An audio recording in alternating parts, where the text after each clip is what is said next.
සුබම සුබ දවසක් ඒවා සියලුම දෙනාට. අද අපි ඉන්නේ මිහින්තලේ කණ්ඨක චෛත්‍යයේ. ඉතින් මේ වීඩියෝ එක බලන අය අතර මෙතනට ගිහින් තියෙන අය ඇති. ඒ වගේම තවම ගිහින් නැති අය ඇති. ඒ කවුරු වුණත් එන්න අද අපිත් එක්ක මේ වීඩියෝ එකට එකතු වෙන්න. වීඩියෝ එක අවසන් වෙනකන් අපිත් එක්කම රැඳිලා ඉන්න.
මුලින්ම මේ විහාරය ගැන ඉතිහාස කරුණු කිහිපයක් කතා කරලම ඉමු. මෙම ස්තූප සොයාගන්න විට මෙය පස්වලින් වැසී ගිය කන්දක් වගේ තමා දිස් වෙලා තියෙන්නේ. 1930 දී පමණ වන විට තමයි මේ තත්ත්වයට ප්‍රතිසංස්කරණය කරලා තියෙන්නේ.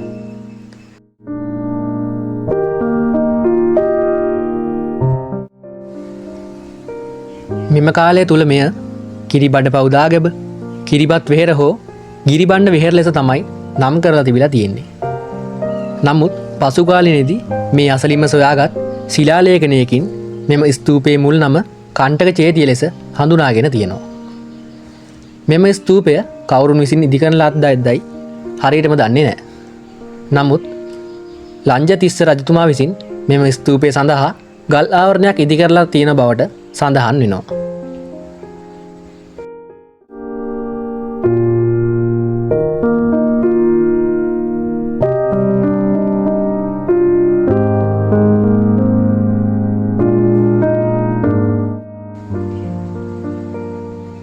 වර්තමාන ස්තූපයේ විස්කම්භය අඩි 425ක් සහ උස අඩි 40ක් පමණ වෙනවා. මෙම ස්තූපය අද දැකිය හැකි වඩාත්ම හොඳින් සංරක්ෂණය කරලා තියෙන වාහල්කඩ සහිත නිර්මාණය වෙලා තියෙනවා. ඒ කියන්නේ දැන්ට වෙලා තියෙන හොඳම වාහල්කඩ තියෙන්නේ මේ මිහින්තලේ කණ්ඨක චෛත්‍යයේ.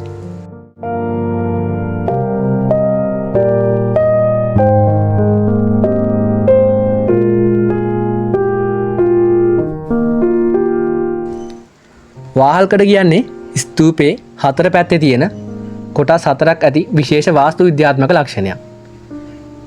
දකුණු වාහල්කඩ වඩාත් හොඳින් සංරක්ෂණය කරලා තියෙනවා මෙම මිහින්තලේ කණ්ඨක චෛත්‍යය. මුල් අවදියේදී වාහල්කඩ නිර්මාණය පිළිබඳ විශිෂ්ට උදාහරණයක් විදිහට මේ මිහින්තලේ කණ්ඨක චෛත්‍යයේ තියෙන වාහල්කඩ අපිට හඳුන්වන්න පුළුවන්.